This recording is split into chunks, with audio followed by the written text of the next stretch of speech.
I'm with Rohan Malhotra, the founder and CEO of Roadzen. And Rohan, it has been a few months since you were here and you've been busy as usual. So let's get right to this contract announcement that you have.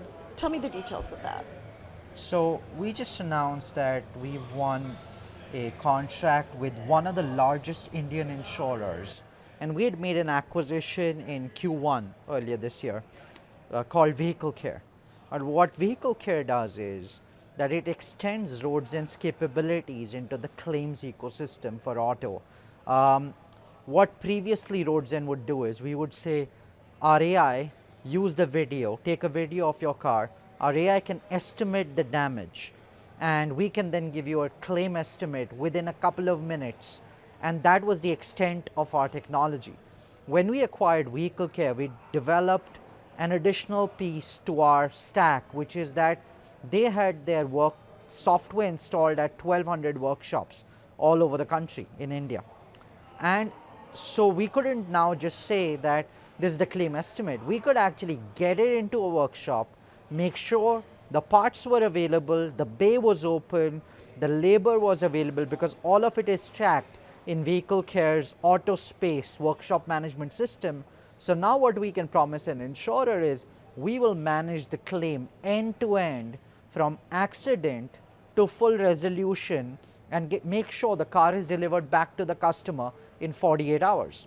Now, this is a promise I don't believe any company in the world can make at scale and legitimately. So we think this puts Roadzen in a league of its own on the claims management piece, which I always say, insurers care about selling more policies, customers only care about one thing, which is what will be my claims experience. And we are developing the best claims experience in the world. And with this acquisition of VehicleCare, we actually get, another tool in the toolkit to give that great customer experience. What we announced yesterday is one of the largest insurers in India. They are processing $800 million of claims annually. They've selected VehicleCare to manage their claim end to end at a workshop level, which we believe will give us visibility on an additional $10 million of revenue, one of the largest contracts of its kind. And we think 10 million is a conservative number. We can actually expand this contract. It's a 3 to 5 year contract. We think we can actually continue eating into that $800 million claims pool. So that's what we announced yesterday. And remember, we're at a 60 million run rate where we're announcing contracts almost every week, giving us visibility to what we say is our goal for this year is 100 million in revenue and EBITDA break even. Okay. And then also, you just announced several UK contracts that are expected to contribute $2.5 million to annual revenue. So explain those and the momentum. What's happening in the UK for you? Well, UK was a challenging market for us because we had the gap pause enforced by the FCA, not targeted at Roadzen, but we were collateral damage when they said car makers and dealerships should not sell gap insurance and other insurance products.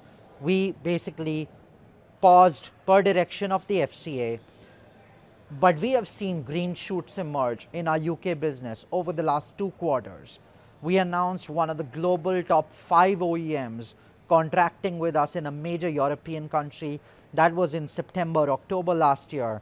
We announced a week ago, one of the big global OEMs announced a mandate for managing their insurance program in the UK. And just last week, we announced 9 commercial contracts with dealerships, with fleets, with OEMs, giving us visibility to an additional 2.5 million of revenues in the UK. So we are starting to see that the UK is really coming back up with a renewed sense of momentum, with a renewed sense of clarity on the market itself. And also, given that we are serving, we're serving fleets, we're serving dealerships, we're serving OEMs, we're serving this diverse client base. And what we say is, this is what Roadzen is meant to do, to operate at the intersection of mobility and insurance. And that puts us in a unique position to serve the needs of all of these different clients. So we are incredibly happy to see that the UK is really coming back live in a big way this year. And then also, and I think you elaborated on this a little bit, but closing of the VehicleCare acquisition and beginning with a significant win as well for VehicleCare. So you want to elaborate on that a little bit more? I mean, as I said, the acquisition is strategic for us. Uh, when we process a claim in India, the average claim value is $250 to $300. When we are processing a claim in the US, the average claim value is $2,500. There's a 10x, you know, potential outcome there. In the UK, it's roughly $700 to $800. What we are seeing with vehicle care is incredible traction in India, good margins, but we are also looking to expand into the UK and US market where we don't believe any such solution currently exists. So as we look to play this out in our core geographies, India, US, and UK, we think that vehicle care is going to become a massive growth engine for the company over the coming year or more. Okay. And then also the Drive Buddy Yes. receives 2.5 million in commercial ADAS, how do you say that exactly? A deployment contract with one of India's fastest growing fleet operators. So Yes. explain that contract. Is that growing, and is the scale of that? Is that large compared to other contracts? Well, this is a fleet of 3,000 commercial trucks serving the steel, chemicals, hazardous materials industry in India. And they are using new age fuels to serve them. So this is one of the rapidly growing fleets in India. They've doubled their fleet size every year. They have now chosen DriveBuddy exclusively for 3,000 vehicles in their fleet to put AI for road safety, and they are super focused on safety, they are super focused on driver wellness, driver behavior, and they are putting DriveBuddy exclusively after looking at all the competing technologies in the market. And the second thing is they are putting it ahead of what we have always spoken of, the AIS 184 mandates, which are saying that OEMs need to embed this technology in a new vehicle, in a new commercial vehicle. But these fleet owners are saying this makes business sense. We don't need to wait for the mandates to kick in. We are willing to adopt this technology because it's great for business, it's great for safety, it lowers our insurance costs, it makes our drivers perform better, makes them more accountable, and we believe that's like a huge growth engine. So this contract is about 3,000 vehicles, $2.5 million in value, and we think this fleet will expand to 10,000. That's what they've stated publicly. So we can see a path to go from a $2 million contract roughly to a $10 million contract on just this client, and we are seeing many more such clients come on board in India. So that's kind of the DriveBuddy, growth happening right And then now. you have a lot of proprietary data, 4 billion kilometers of real world driving data. What does that tell you about vehicle accidents, and just helps you kind of navigate your business and where you strategize from there? Well, one of the core things we focus on is real world data is very important to driving patterns, right? And DriveBuddy has 4 billion kilometers of real world data with a 72% lower rate of accidents using our AI, right? And we think this statistic is kind of the most important statistic for fleet owners, for commercial vehicle manufacturers. It makes the road safer. It makes insurance more comfortable with underwriting large fleets, insurance companies. You can get better discounts on your insurance, and using Roadzen's tech, we can process the claims. We process more than 3 million claims every year without ever physically touching the car, all of it done using AI, right? So we think that this data advantage really compounds for us as we continue scaling the business. And some of our fleets are traveling 600 to 700 miles every single day per truck.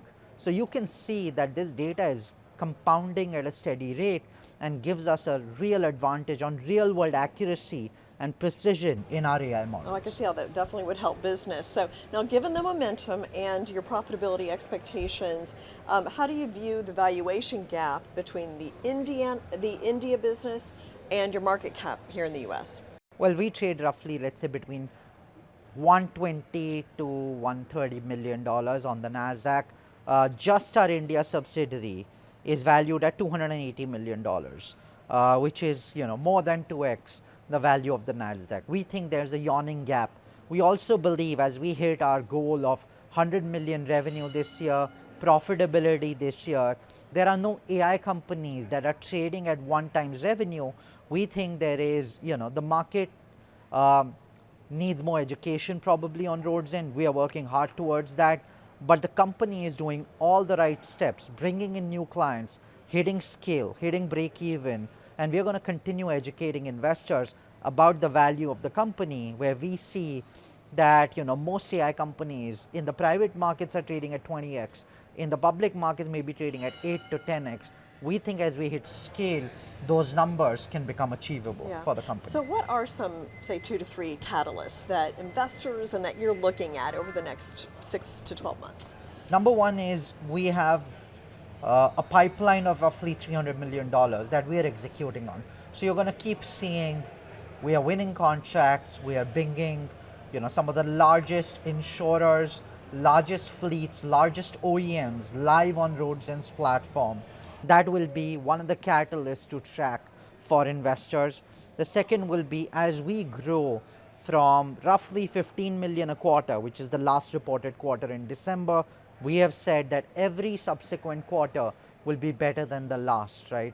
And we have shown that progress because the last 4 reported quarters were 8.9 million, 10 million, 12 million, and 14.5 million. So we are showing sustained growth momentum, not just on revenue, but also pairing EBITDA losses, which have gone from $3 million 6 quarters ago to less than $500,000 last quarter. So we are showing kind of fundamental business discipline and momentum on the business, and we would like investors to track that. The third thing is, look, the NASDAQ company, as the shareholders of the NASDAQ company, we own an asset, which is India. We own 93% of it, which is valued at $280 million, right? So you have a company which trades at 100 million, which owns an asset worth $280 million almost. We think there's a yawning gap between the two. So at any point, we believe that that could help re-rate the stock as well. So those are some of the catalysts that we look forward to. We will keep an eye on it. So, Rohan, thank you so much for coming in, giving us this update. Congratulations on your success. Thank you so much, Jane.